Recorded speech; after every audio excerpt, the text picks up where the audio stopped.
love and happiness. Yeah.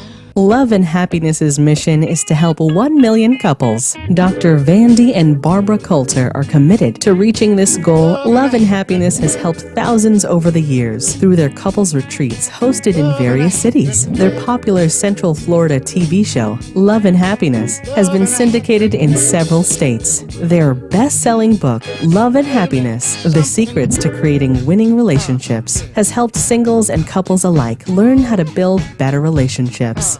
It's no surprise that the Colters are in high demand. Relationship subject matter experts featured on talk shows and national radio looking for real relationship talk. The Colters' virtual retreats, social media platforms, Facebook live streams, and relationship masterclasses have put their mission to help 1 million couples in their sights. Dr. Vandy Colter, Ph.D., a certified counselor with presidential status in the American Association of Christian Counselors, has a virtual counseling practice that serves CEOs, pastors, entrepreneurs, individuals, and couples who want their relationship to go from bad to good or good to great. Dr. Vandy has been featured on Fox, CBS, NBC, their national affiliates, and various media for the impact from his virtual counseling as a response to the relational health crisis during the COVID pandemic. Dr. Barbara Colter, real estate investor and serial entrepreneur, complements and contributes to what makes Love and Happiness the perfect blend of real talk and fun. Our motto is no one gets their happily ever after. They create their happily ever after. After the hurt, after the disappointment, you can still be happy. And Love and Happiness is just what you need to have. Love is. Wait a minute.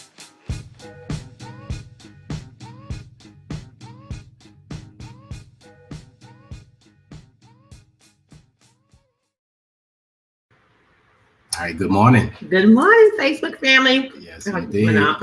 I'm sorry. It's called live. Okay, good morning, Facebook Yeah. family. Happy Saturday. Happy Saturday. We are excited. It's hot. It's always hot. It's Florida, We're excited. but it ain't that hot. It's hot outside. I'm a little warm. It's hot in here. It's hot. Yes, It's getting hot in here. It is. Okay. So happy Saturday. I'm so excited that I will be going. We'll be going on vacation tomorrow. Celebrating 20 years. 20 years, 2 decades with this Yes. guy here. Feels like 2 weeks. Yes, it does. Even though it's been 20 years. Yes. It's like 2 weeks. Yeah. So we're excited Yes, and we are. to go away and Enjoy love. Renew our vows. Renew our vows, yes. Yeah. yes. Mhm. Yeah. Yeah. So you did. I got you there Okay, so over the year, but you're gonna have to give me a second okay. world as I kind of get it So- together over here. We are super excited that we are actually planning to stay in Florida. So Mhm. Florida is a huge state, and it's like we're like in the world's most popular state because we have everything here. There's so many beaches, beautiful beaches, so many little mini islands here, and Mhm. hideaway getaways that we get to enjoy and explore. So I'm super excited about that. Yeah, because we're looking for another one. We're going to Cape Coral. Don't we? Well, you act No, like in paparazzi Cuba. following us. But my point, Ain't that like I don't want like nobody that? to, oh, you local, let me call. No, don't call me. You just told My the world you're gonna be phone- local. So I didn't. It's local, but it's not. We're in the state. We're Anyway. in the state. Anywho, I'm excited because we were discussing about debating if we're gonna, try to go international because we love to travel. My husband's taking me all over the world. So today we're So- talking about something pretty cool. Something pretty good. Can I trust you? Yeah. How to create, rebuild, Mhm. and maintain trust in your relationship. So trust is important. Yes, but before we because a get- lot of relationships have been in ups and downs where trust is an issue. But we want to before ask you people go, to share and love our page. okay, yes, Is that share right? our page, Yeah. share the love. Share the love. Here, matter of fact, sometimes a picture is worth 1,000 words. So because sharing is caring. Ta-da! Okay. All right. So no, what I was going to say is trust is not always limited to fidelity, or in this particular case, if somebody, has went outside the relationship. A lot of times there's trust issues when it comes to the security of the relationship. A lot of times I've discovered counseling couples that if there's been a lot of friction and problems, one person may not feel secure in the relationship, and they start to feel like, I don't know if I can trust that we're going to make it, that somebody's not going to quit. It's like getting on an airplane, and if you got on a plane and the pilot came on with a parachute, you'd be like, hold up, I don't know if I want to fly this flight because you don't think you're going to make it. Why should I? Right. And you're prepared to just jet at any given notice. It's like spontaneous, just like I'm out without a notice, without, because you bought your parachute in the relationship. Right. Right. So trust, obviously, but the most obvious one is in infidelity or stepping out the relationship type of thing. So we're going to talk about trust. And I thought it's a great topic because we have a really interesting kind of story and testimony how our trust was built, so to say. So I'll let you share your story and when I met my husband 22 years ago, I had already made up in my mind what I was going to do in this relationship and what I was simply not going to do. I was not going to tolerate. I had a zero tolerance for. You're starting wrong. You're supposed to just start with your truth. Okay, my truth was prior to my husband, I was in my early 20s, maybe. The sun was out. It was probably like two people walking on the sidewalk.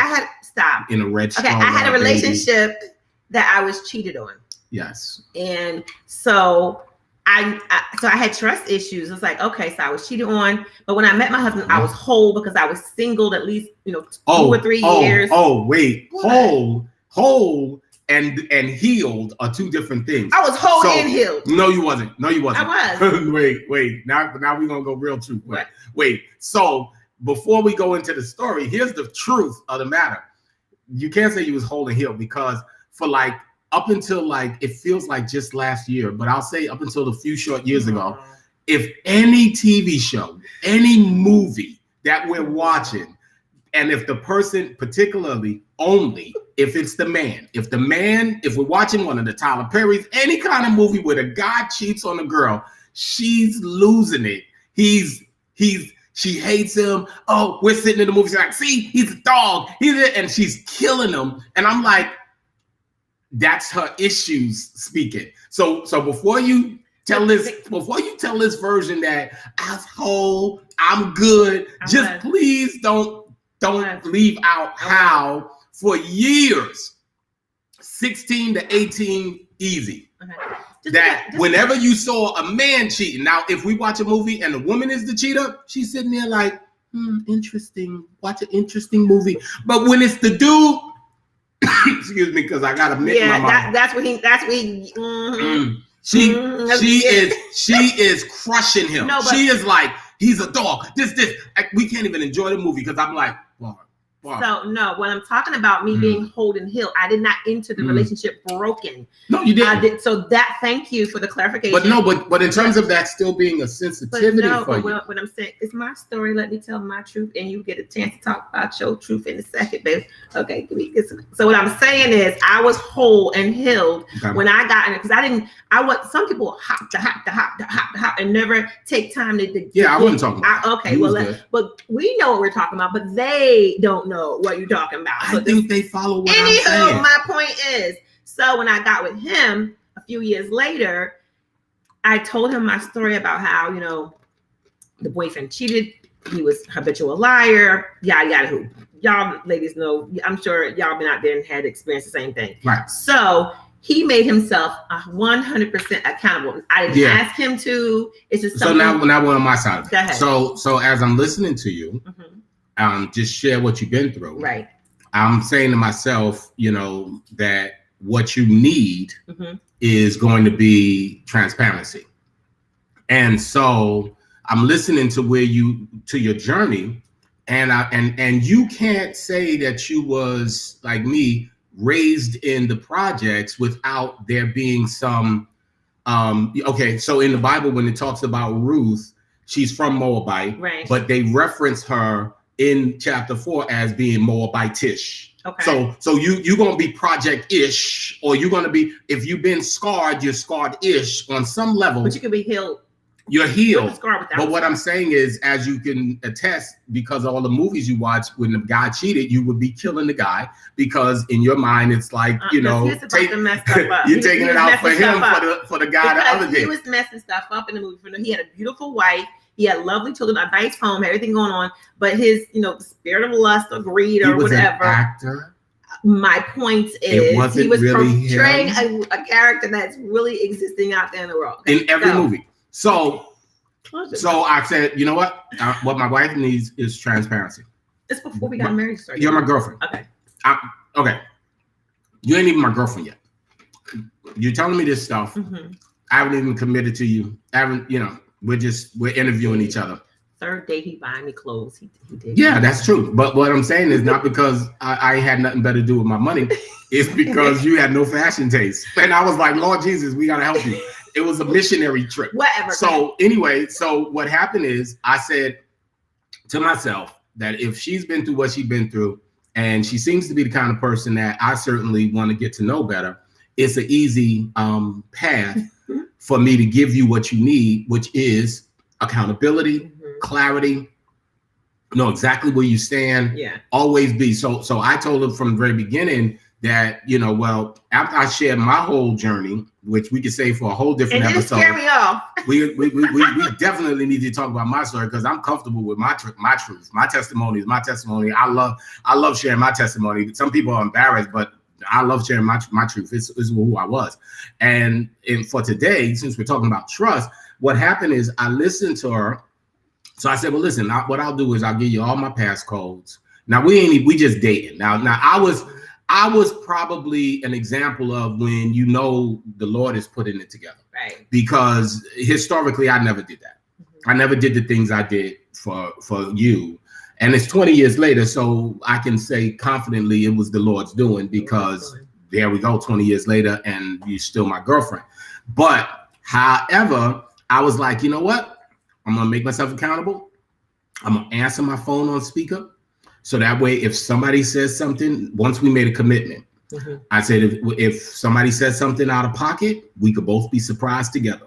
I don't want to look like you know, like I'm hiding something. So I gave you a lot of light. I shined a lot of light in access, you know, when couples have a situation, and love to hear your thoughts. If you feel like, no, I need my privacy. You know, my mate doesn't need to be having my passwords or looking at my texts. Why not? You know, but because some people want to keep their private, and maybe sometimes a part of them feels like, I don't know if I really trust this person with my heart. That is true. However, because you stepped out of what you needed and what you were used to, because I was the first woman you've done that to. Yeah. Out of the thousands of women. Now she telling my testimony. Never did that to. And he would answer. We were just dating. He's in the car. He'll answer on speakerphone. Yep. Gave me all his passcodes to everything. I'm like, I'm using these words. Okay. Okay. Here's a tip, guys. If you give people access, they don't use it. so it's like, I want to give somebody sorry, you'd be like, answer my phone. I'm like, what? Answer your phone? Yeah, please, go get it. I'm like, it's ringing. I'm not buying it. This is all the time. It was like spontaneous. It could be anywhere. Just answer. Answer the phone. I'm like, so because she wasn't wifey yet. Now she would just get it. She wouldn't even think twice, but she wasn't wifey yet. No, I was girlfriend. Yeah. Answering your phone, his house phone, his cell phone, everything. Yeah, it's like whatever. But his job number. I'm not gonna call, just whatever. So it's so funny. But it helped you fast track your real deliverance that you say you had when I met you. You was whole from the standpoint of being over that relationship. Oh yeah, that's yes. But what that relationship did in terms of your giving someone your heart who stepped on it by mistrust, you know, by not you know, being trustworthy, that part didn't go away just because you was good now in yourself and recentered. And because I could see that, I was like, we ain't gonna make it if she even smells something that feels like lack of trust. So I was like, that's easy, you know, we can get that out the way, because my history and testimony, and women don't judge me when you hear my story. Y'all might be like her. I don't know if I like him no more. It's my story. It's who I was. You know, I'm in Christ. I'm a new creature now. Thank God. And I got enough history to prove I'm a new creature. It's not like I just got changed on Thursday. Yeah. So all I'm saying is I wanted to have an opportunity to see what we had. And a lot of times when you're looking to build a relationship, you cheat yourselves by holding on to pieces of your privacy. Yeah. You cheat yourselves because, you know, a seed produces after its own kind. So if I hold on to my privacy, she feels she got to hold on to hers. And all of a sudden we're building two private lives in the spirit of being publicly together. And do you think for the men, because not saying women don't want to try to, you know, cover their past codes or, you know, but typically it's the man. Because, you know, it typically women creep too. Yeah, come on, ladies. That's true. That is true. Women know how to cheat better than men. But I've always been in the mindset. You know, my mindset. Lord, I wish I had some honest women. You know, my philosophy is like, you're a grown person. Why am I going? If I want to be with you, bye. I'm telling you, I want to be with you. I want to be with somebody. I'm not going to cheat. It's like, I don't want this relationship anymore. I'm going to leave. But because how are you 100% happy if you feel the need to do you on the side? So I just think that some men who are not ready to give their full access to people is their own insecurity. It's not that person who they're in a relationship with could be 100% the bomb.com and, you know, a good catch. You know, she's educated, she's beautiful, she's intelligent.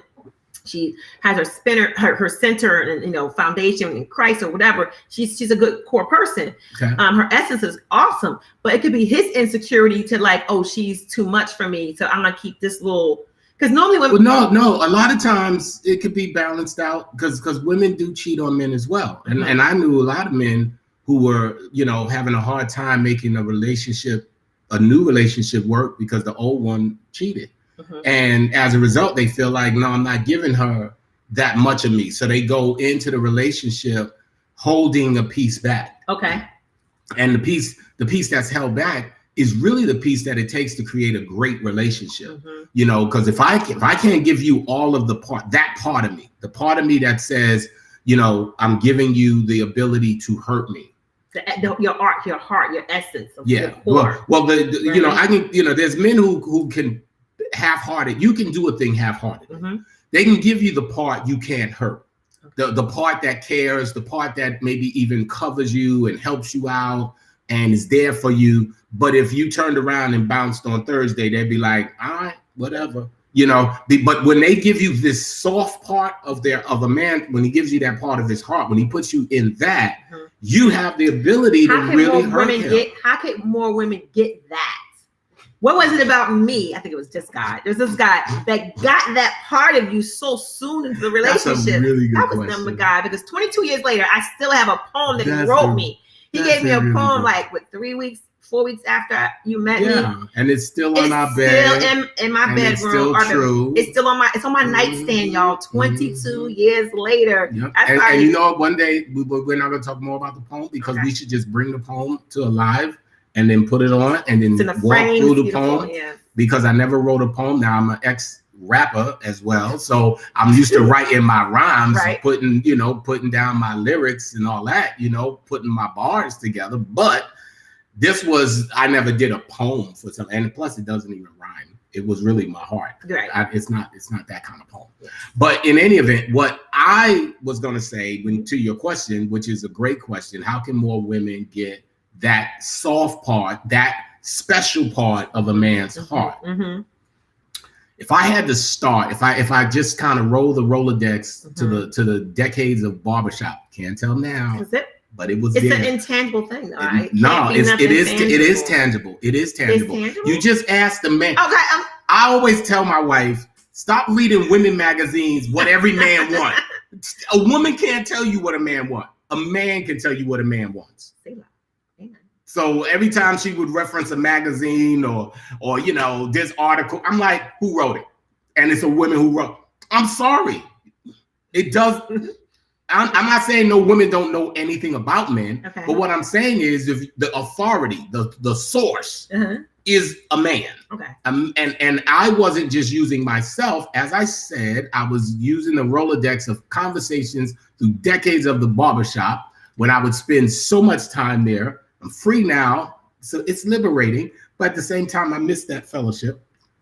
But anyway, most of the time, as I listen, and I'm a really, really listening guy. I'm a great listener. I listen to stuff. I listen to how you say it, when you say it, where it's really rooted, when you say it, all that. And if I had to honestly answer, if I was to kind of put together if this was a movie and I was giving a woman the answers to getting in his heart, as weird as it sounds, the first thing or two would probably be so Mr. Miyagi that people will go, I'm already doing it. And I'm like, I bet you're not really doing it. It's not an apple pie. Your mama was wrong. Yeah. My mom's told me that same fairy tale. It's through no. So here's the first thing I would here's the first thing I would say. And I think that I'm gonna make a note because we should do the whole show. Okay. Maybe next week on the question. Now, what was the question you said? Because I want to say. I said, how does a woman? I'm just typing. Get that part of a man's essence, his heart, early on, because we teach people how to treat us. So if she's accustomed to giving them his, got it. Not really. What you got there? Okay. Yeah, how can a woman early on not? You can't, because that's complicated. Start with bad behavior in the relationship and think he's going to change and be like, well, how am I going to get him to do so and so? Well, lady, you started off wrong. Yeah. You let him still go to the strip club. You let him still do whatever. No. You're missing it. No, but how do you? My question was, how does she get his heart, the essence of him? No, I was going to say, it's not in his activities and stuff. Because real talk is I've counseled couples where they both go to strip club together, and they're cool with it. Okay, so I counsel everybody from all walks of life. All I'm trying to say to you is, that's true. It doesn't always. If that's what they're about, that's what they're about. You find two crackheads, they're about that crack life. They good together. Okay. So what you said, and I'm going to give one, which is the Mr. Miyagi that you will probably be like, really, but it is the core, that law of first mention. The thing that is said first has the most kind of authority or has the most value, no matter all the other ones that you're going to say like, oh, I get that one. The first one is, if a woman wants to get that part of the man's heart, it ain't in the pie, it ain't in the hips, it ain't in the lips, it's in her ears. Right. Being someone who can hear truly his heart, not his words, not his rap, not his game. But when you look at the old Humphrey Bogart movies and them black and whites, the man sitting on the side of the bed saying to the mistress, my wife doesn't understand me. He married somebody on the boat. On the boat riding by, like just looking at us like, hi. So yeah. So it starts with mess around and crash.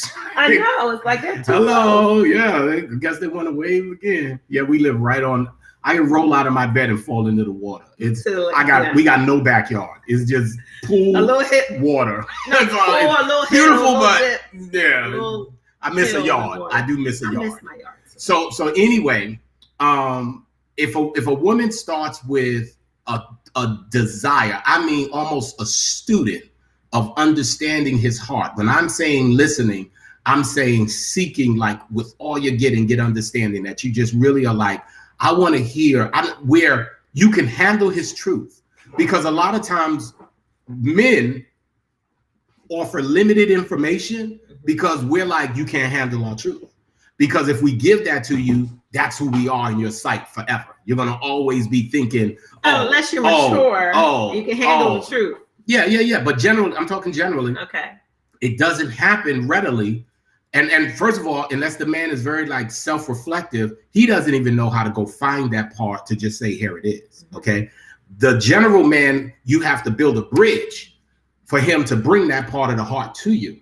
And you build that bridge by you being able to have understanding to the degree that he just feels like, and this is why so many times you see the CEO or the pastor of the church or somebody who's in charge leave the pretty wife for a woman that they're like, she ain't even cute. She knows how to listen. She knows how to hear his heart. She knows how to understand him in a way that cute don't do. And she knows how to understand him in a way that it don't matter, you know, your measurements. And so if he's mature as a man, he's mature, he's really looking to be heard, not just his words, but his heart.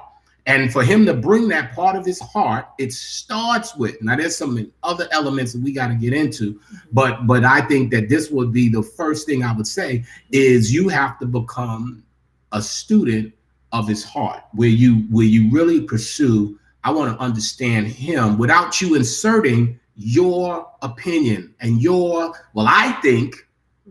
How you think doesn't matter if you really want to understand him. Right. You understand, if I drop you in Korea, you need to just realize what you think doesn't matter. You just need to learn Korean, understand their food and choices they do, understand everything, and stop saying, why y'all do that? That don't make no sense. Because that'll make him say, you can't handle my truth. Does that give you an indication of to get that part of a man's, if he's already not ready to give it? So we're going to discuss this at next week from the standpoint of how to hear a man's heart, how to get it. And I'll give y'all the secret sauce so that you really can be like a kung fu master at getting guys to just like, man, I love talking with you. And that's good for women to get that element of how to get his heart, that, you know, but also today it's like how to rebuild that trust. Men can, take a picture with some love. Men can take a piece of out that little wisdom of nuggets of wisdom you gave about, be accountable. You both have to be accountable to each other. That's how you rebuild or build trust in the relationship. Also, you have to make sure that, I remember we got married, I was 31, he was 38. And so I was used to doing what I wanted to do.